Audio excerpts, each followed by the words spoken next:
از نزدیک و انشالله امید پیروزی ایران و به همه ملت ایران تبریک میگم پیشا پیش. و من یه شعر خوندم، یه شعر نوشتم برای شاهنشاه آریامر که بفرمایید. اگه اجازه بفرمایید خیلی نه کوتاه خواهش میکنم. میکنم، ای بفرمایید. هم نفسان، ای هم نفسان، دلبر جانانه کجا رفت؟ امید دل و گرمی کاشانه کجا رفت؟ رندانه بگویید که آن بزم طربگو، آن جمع چه شد شمع چه پروانه کجا رفت؟ ای شیفتگان قهقهه مرغ چمن کو، گلزار چه شد بلبل دیوانه کجا رفت؟ دیگر به خرابات مغان غلغله ای نیست، ای درد کشان خنده مستانه کجا رفت؟ ساغر بشکستند و در میکده بستند، زنهار مپرسید که پیمانه کجا رفت؟ از زلف عروسان چمن تاب گرفتند، آینه چه شد زلف چه شد شانه کجا رفت؟ با خاک برابر شده ایوان مدائن، دندانه و پند سر دندانه کجا رفت؟ آن مرغ همایون که در این باغ وطن داشت، آزرده چرا گشت و غریبانه کجا رفت؟ تقدیم با عشق به نگاه گرمتون. و این نوید من به شما میدم. تو بازار هستم، میدونم آقا موسهراب تمام کاسبیا خوابیده. من الان خودم میخوام دختر شوهر بدم. من زنگ گرفتم با 25,000 تومان پول شاهنشاه، با 25,000 تومان خرج عروسیمو دادم، جشن گرفتم، همه کاری کردم. الان دختر دارم میخوام شوهر بدم. 1,000,000 تومان جهیزیه میخواد کمش. موافق هستید؟ اینقدر داریم. به این بله چارچوب میخوام یه مطلب خاطر انگیز براتون بگم. شاید اولین باره بفرمایید. دارم میگم. یه چیزی هم بهتون بگم دوستان عزیز، میخوام برم ولی بذارید پس این رو بگم. جا داره از هویدای نازنین یه پیامی برای شماها و داستان و خاطره‌ای براتون تعریف کنم. برای اولین بار این رو تعریف میکنم، انصافاً گوش بدید. یه آقایی بود در بنگاهی که من اون موقع داشتم. این رو با از صمیم قلب میگم چون خاطره از اوست و میخوام شما نازنینان هرچند انتهای لایو هم هست این رو گوش بدید. هرچند یکم هم وقت میبره، نمیدونم خستتون هم میکنم نمیدونم، بفرمایید. ولی این رو گوش بدید. آره، برای شما نازنینان جالب خواهد بود. دوستان نازنین، یه شخصی توی بنگاه با من کار میکرد. کار که نمیکرد، میومد به هر حال ایشون هم استفاده میکرد و ملکی چیزی میخریدن اون موقع ها. و جالبه بهتون بگم این شخص یه روز چون میدید من پادشاهی دوستم، چون میدید من دنبال حرفا و حدیثا و تاریخ و از این مسائل هستم و هر کسی ادعا میکرد اون موقع هم تا میومد صحبتی بکنه من سریع جبهه میگرفتم و پاسخش رو به رندی میدادم، با جسارت میدادم. اینو جدی بهتون میگم. جالبه بهتون بگم اون شخص هنوز زنده است، در ایرانه. گفت اتفاق چرخ گردون در زمانی که ما بودیم، درود عزیزم، درود علی عزیز، درود بانوی عزیز، کسایی که تازه اومدید ما انتهای لایو هستیم، معذرت میخوام. این داستان رو میگم و ختم کلام. نمیدونم چرا این آقای میرزایی صحبتی کرد، منو مجبور کرد، مجاب کرد که این مطلب رو در مورد امیر عباس هویدا یادم اومد بگم. جالب اینجا بود، گفت من خدمت میکردم در تهران، دور از وطنم، یعنی دسفوز، شهر خودم. جالبه میگفت که من در اون دوران اواخر خدمتم 6 ماه یا 8 ماه مونده بود و یه شخصی آمد اون قسمتی که ما خدمت میکردیم جای ما رو تغییر دادن، گفتن آقا شما باید برید خدمت کنید فلان جا. و ما رفتیم خانه یک شخصیت. آقای میرزایی عزیز اگر میشه میخواید مزاحم نشم شما برید پایین، اذیت نشید، از پایین گوش بدید. من مشکلی نداره، میخوام یه دفعه اذیت نشید.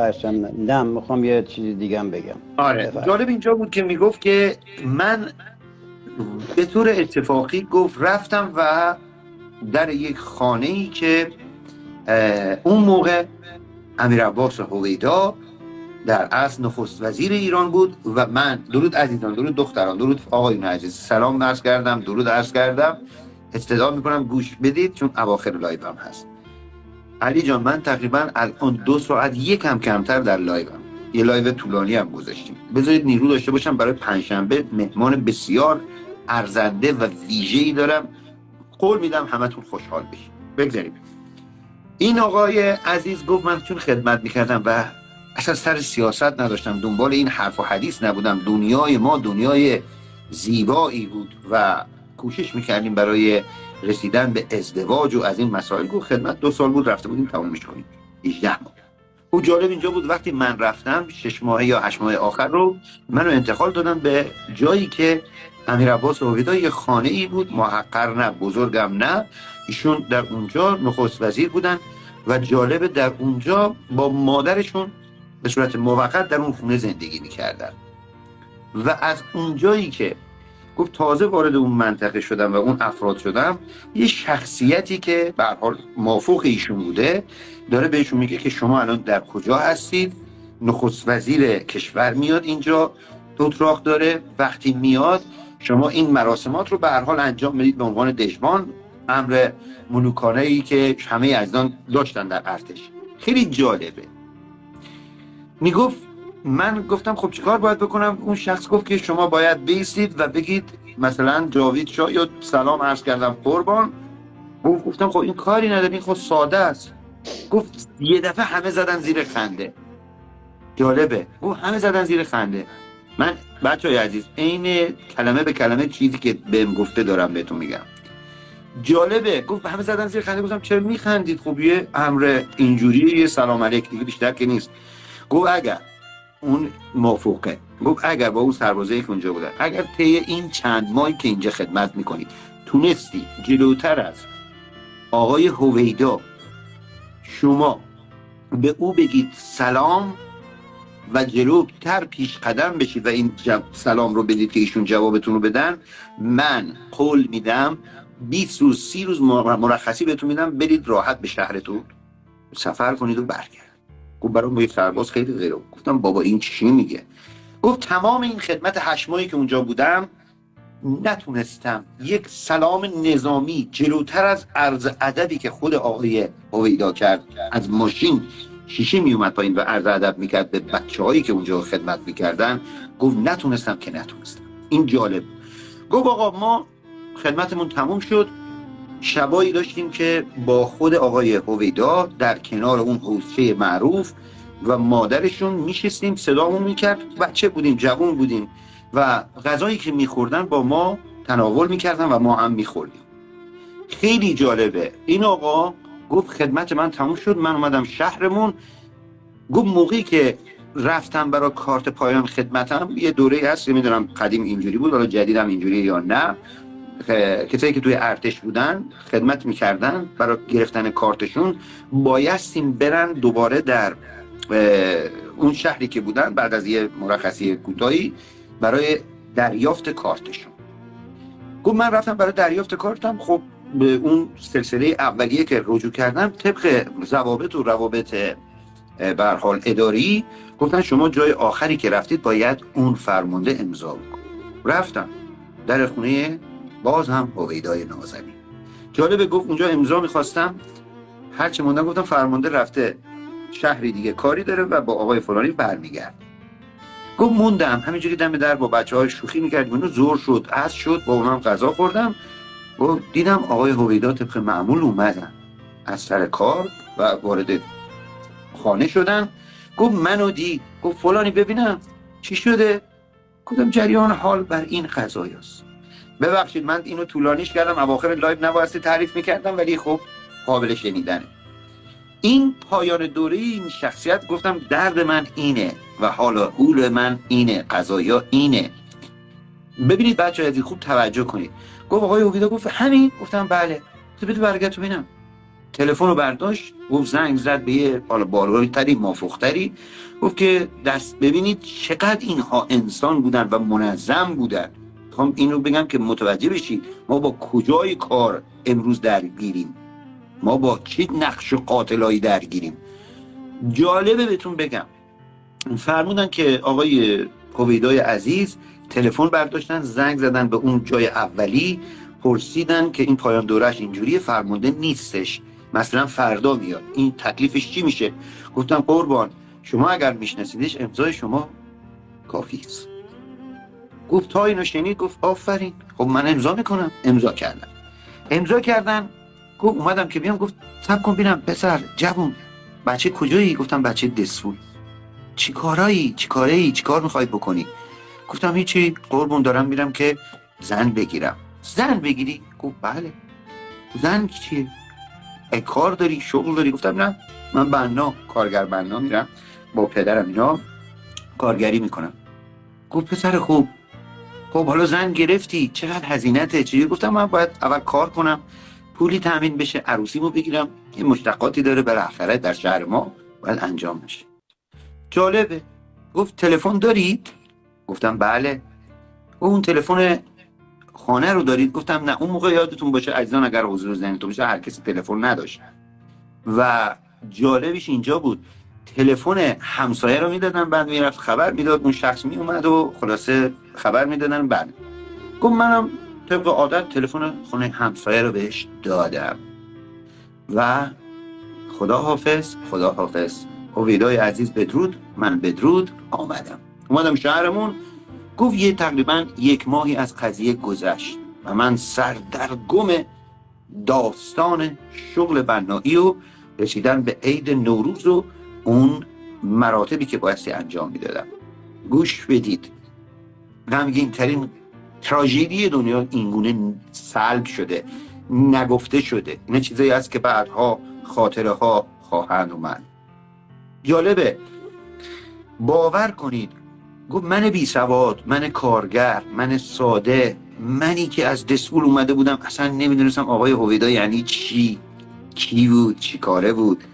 گفت یه روز اومدن گفتن از سازمان امنیت ساواک تلفن شده و به این خانواده همسایه که آقای فلانی باید بیاد. گفت اومدم از سر کار، دیدم پدر و مادرم عزای عمومی گرفتن. گفتم چته؟ گفت پسر چی کار کردی؟ بدبخت شدیم. ساواک و وزارت امنیت شاه اومده در خونه ما و این تلفن رو زده و گفته این شخص باید بیاد. جالبه بچه‌های عزیز. گفت ما رو برد. گفتن فردا حتما خودتون رو اونجا معرفی کنی. حالا بچه‌ای که توی شهر ما هستن میدونن. و جالبه، گفت من رفتم فردا. گفت پدر و مادرم هم با من آمدن. دم در اونا رو راه ندادن، من وارد محیط ساواک اون موقع شدم و بسیار برام عجیبه اینو بهتون بگم. گفت وقتی وارد شدم با من قهوه دادن، چای نه، قهوه. گفت من رو روی مبلی نشوندن، باور کنید چرمش هنوز یادمه. گفت وقتی نشستم اون تیمسار مخصوص اون دوره اومد گفت پسر تو آقای هویدا رو کجا میشناسی؟ گفت گفت هویدا. گفت من گفتم قربونت برم، من اونجا خدمت کردم. گفت من فکر کردم خطایی رخ داده. گفتم چیزی انجام شده، چیزی شده قربون؟ گفته نه، فقط یه نامه اومده، شما باید این نامه رو اینجا یا باز کنید یا اگر دوست دارید ببرید خودتون باز کنید. گفت نامه رو داد به من موندم و اون نامه‌ای که دست من بود. جالبه. گفت نگاش کردم. گفتم قربون میشه من اینجا باز کنم؟ گفت آره باز کن، ما هم میخوایم ببینیم چی نوشته، چیزی که از شهرمون نبردید به اونجا بگید. گفتم نه من خدمت اونجا کردم. گفت باز کرد اون نامه مهر آمیز را. به لطف این چیزایی که دقیقا توی ذهن هم مونده دارم براتون میگم، یه حافظه عجیبی هم دارم من. به لطف خدمات شایان پادشاه ایران زمین و خدماتی که مملکت ما روزافزون به سمت و سوق پیشرفت و اطلاعی با شکوه پهلوی و شاهانه داره و جوانان مملکت که برومند هستند و زیبنده هستند و گفت اینا رو داشت در وصف من میگفت، من بی سواد، منی که نمیدونستم دست و چپ و راستم کدومه. ای خدا چی بگم، از کجا بگم؟ و به لطف خدمات شایانی که این فرزند میهن در برابر دشمنان ایران و در خدمت صادقانه ایشان در برابر اون مراتبی که خودتون میدونید، گفت و خوندم و تهش نوشته بود برای تسهیل معیشت این جوان برومند این مرد قسم میخورد، من ندیدم ولی قسم میخورد. گفت جالبه اینجاش، گفت اینا رو که خوند خود اون یاروه میخوند. گفت یه برگه 1000 تومانی در آورد و تقدیم من کرد، این پول برای ازدواج و تسهیل کار و معیشت این جوان خواهد و تهش با سپاس از این فرزند سرباز میهن. گفت به جان مادرم و به جان پدرم تا اون روز کسی اینجوری به من عزت نداشته بود که من اون روز دیدم، نه از امیر عباس هویدا. گفت اون افسر و تیمساری که توی اون اتاق بودن، گفت از پشت میز بلند شدن یک دفعه، گفت 4 میخ یک سلام نظامی و پا رو جفت کردن وقتی گفت سرباز میهن و فلان، گفت شق و خوش ایستادن اینجوری دن جاوید شد. گفت منو میگید؟ گفت اومدم بیرون با عزتم. گفت پدرم اینا دویدن گفتن پسر چی شده، چی کاره ای، چی شد چی کار کردی؟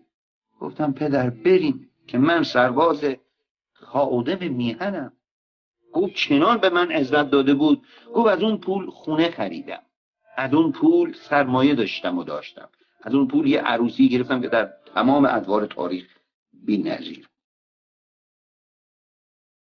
اینه افتخار ایرانی که بعد از مرگت هنوز هم بچه ها، نوادگان و دیگرانی که او رو ندیدن ازت به نیکی یاد کنن. اینه خدمت صادقانه. فیلم درست شده و مستند پادشاه رو میبینید، درست شده و مستند امیر عباس هویدا میبینید، زار زار گریه میکنید، به پهنای صورت اشک میریزیم، لذت میبریم که ای چنین زنان و مردان با شکوهی داشتیم و ما غافل بودیم. او زیر خاک اما نامش صحیفه حرفهای ماست، افکار ماست، دید ماست. این است سرزمین جاودانه ها، این است سرزمین طلایه داران، این است همون شاهکاری که براتون میگفتم. بی دلیل نیست که در کنج دلم جا داری. پادشاه پهلوی و شاهان پهلوی و کارگزاران پهلوی بی دلیل نیست امروز محبوب مردم هستند و آرزوشون مردم اینه که او رو داشته باشن. بی دلیل نیست که در کنج دلم جا داری. منتظر برنامه پنجشنبه انشالله باشیم، در خدمتتون باشیم و ببخشید من اگه سر همه شما را عزیزان رو به درد آوردم، این خاطره به یک دفعه به یادم اومد. آقای میرزایی عزیزمون هم پد شد تقریبا، بله نزدیک به 8 دقیقه به دو ساعته که در لایو هستیم. از همتون سپاسگزارم. در دیاری که مردمانش عصا از کور می‌دزدند، فداتون بشم. می جنگین، می میرین. فقط یه چیزی ازتون میخوام، اینه که هدیه نفیسی به قول این بانوی عزیز که پین کردم باشید برای میهنتون. هم میهنتون کوشش کنید، بجنگید، هر چیزی رو که دوست دارید براش هزینه کنید. این همه باور کنید، این همه رنج ها دیدیم، سختی ها دیدیم، اما عاشق تر شدیم. این همه سختی ها، رنج ها دیدیم، اما عاشق تر از روزهای قبل شدیم نسبت به خاندان پهلوی. نیستید، امکان نداره. من میدونم شما از من عاشق دارید با تمام وجود، میدونم شما یک بیشتر از من به این خاندان ایرانساز ایمان دارید. من شما رو میشناسم، من تقریبا 7-10 سال با شما ها این برنامه ها رو دارم از بر میکنم، میشناسم، میدونم قلبتون حتی شده یک ذره اما از من بیشتر عاشق خاندان پهلوی و ایران سازتون هستید. میدونم که همیشه بهترین ها رو برای خود نه برای هموطنتون خواستید. امروز اون روز طلایی است، اون روز اهورایی است، اون روزی است که من، شما و دیگران بهش ایمان داریم.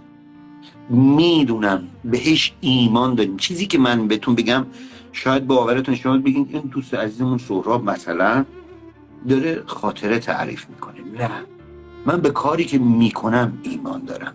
همیشه هم دوستایی یا عزیزانی که دور اطرافم بودن گفتن این آقا چرا یکم از جلوتر حرف میزنه. باور کنید این نیست که من بگم دوستان عزیز من استثنام، اما جدی بدونم همتون استثنایی. ما ایرانی ها، ما پادشاهی دوستا استثنا بودیم. استثنا باید باشید. هر کسی خاندان با عزت ایرانساز پهلوی رو بشناسه، بدونید یک ایرانی رو و یک ایران رو شناخته و باور کنید خستگی ناپذیرتر از هر بار دیگر وظیفه خودش رو انجام میده. من در بین شماها آدمایی رو دیدم خیلی بهتر از خودم. من در بین شماها انسانهایی دیدم خیلی بهتر از خودم. شما نگاه کنید امیرعباس و هویدای نازنین در دادگاه. میدونستید آقای هویدای عزیز فارسی رو زیاد بلد نبود تلفظ کنه، اما میتونست بشنوه و انتظار این رو داشت که مثلا ملت او رو بشناسه. انسانی فرهیخته باشگو. ببینید آقای هویدا رو چقدر دوست دارید و میشناسید که آقای هویدا برای اعلیحضرت شاهنشاه چه میزان احترام قائل میشد و میدونست که یک شخص برای ایران خوبه خاندان پهلوی هستند. بگذاریم. شب بر همگی خوش و بهتون افتخار میکنم. فردا اعتصابات بزرگی در راهه، فردا حرکات بیشتری رو خواهید دید، فردا زحمت‌های بیشتری رو شاهزاده عزیز خواهند داشت و امید دارم فقط تنها کاری که میتونید برای من نوعی انجام بدید، خواهشی که ازتون دارم، برید در یوتیوب لایو ها رو ببینید. لایو ها رو در یوتیوب ببینید کمک میشه به ما. شب بر همگی خوش. در این شبهای گرانبها قدر همو بدونید. انصافاً بهتون بگم، من میخوام از حضور گرمتون واقعا بهتون بگم بدرود بطلبم، اما حتی اگر این لایو ها رو شنیدید دیدید مثلا الان به صورت زنده، میتونید کمک بنده بکنید، برید در یوتیوب و اونجا حتما دوباره ببینید. آخ چه آشفته بازاری براتون تعریف بکنم زمانی که به خیابان ها بیاد. آخ چه شود که در ایران دور همدیگه دست به دست هم برقصیم و شادی کنید. آی که برقصیم، یک لوری برقصیم، یک کردی برقصیم، یک دسولی برقصیم و یک غوغایی بکنیم که در دنیا بی‌نظیر باشه. این همه عاشقانه کنار هم بودیم. دیدید دیگه، بالا و پایین من زیاد دیدم. کسایی که در ایران منو میشناسن، چه در زندان چه در شغل شخصیتی، حالا 24/5 شغلی که من داشتم، یعنی بهتون بگم بچه‌های عزیز، بله یادتون باشه هیچ کس به سنجتر از خودم نبود. اینقدر دنیا رو بالا و پایین دیدم، اینقدر زجرها کشیدم. یه بارم فکر کنم تعریف کردم تو افغانستان هم گیر افتاده بودم بین بودن و نبودن. بین یه طرفم داعشی ها بودن، یه طرفم طالبانی که امروز حکومت میکنن و اما بعد یک روزی زنده باشم در ایران، در کنار همدیگه یه برنامه هایی خواهیم گذاشت، کنار همدیگه خاطراتی رو تعریف خواهیم کرد، کنار همدیگه مطالبی رو بیان خواهیم کرد که در نوع خودش بی‌نظیر خواهد بود و از همتون استدعا میکنم تا اون روز خوشدل، خوش‌روش، خوش بیان، پرقدرت کنار هم باشید. اونایی هم که نمیتونن ببینن، کور شود هر آن که نتواند دید. شما بچسبید به اصل کاری که ایمان دارید بهش. هرگاه کسایی به شما گفتن نشده کارتون، شما باید بشودش بکنید. هرگاه کسی گفت موفق نمیشید، شما موفق میشید. هرگاه باز بهتون بگم آخوند گفت شبه اما روز بود، بدونی روز نیست، شب باید باشه. یعنی برعکسش رو انجام بدید. نگذاری به هیچ وجه هیچ چیزی از آخوند قبول دیگه نکنید، چه خوبش چه بدش. ما فرزندان محمد رضا شاه بزرگ، رضا شاه بزرگ و اعلی حضرت و اولیاء حضرت هستیم. نمیتوانیم ذلت را بپذیریم، نمیتوانیم مثل آخوند زندگی کنیم، نمیتونیم مثل اون لباس بپوشیم. چجوری بگیم؟ نمیتونیم مثل قوانین متحجر زده 45 سال پیش زندگی کنیم که آخوند بود. نمیتونیم دیگه کسی، من با جرم شلوار لی سفید 3 بار دستگیر شدم. نمیتونیم، ما با این قوم هیچ سنخیتی نداریم. خواهش میکنم اینو توجه کنید. روزهای آخر آخونده، برای تموم کردنش دستمون رو اینجوری یا اینجوری یا اینجوری فرقی نمیکنه، باید دست به دست هم و از این قوم به حج نرفته باید بدترین جزا رو داشته باشه.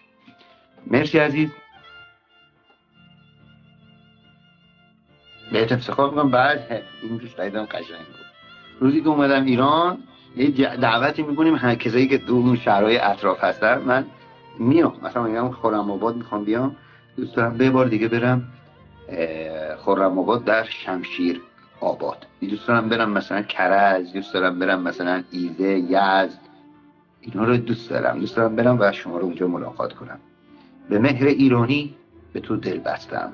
دوستان با اراده باشید برای پایان دیکتاتوری. آبادان عشق منه، باید برم آبادان، یه روز آبادان رو ببینم. فداتون بشم. جاوید شاه. بدرود تا شبی.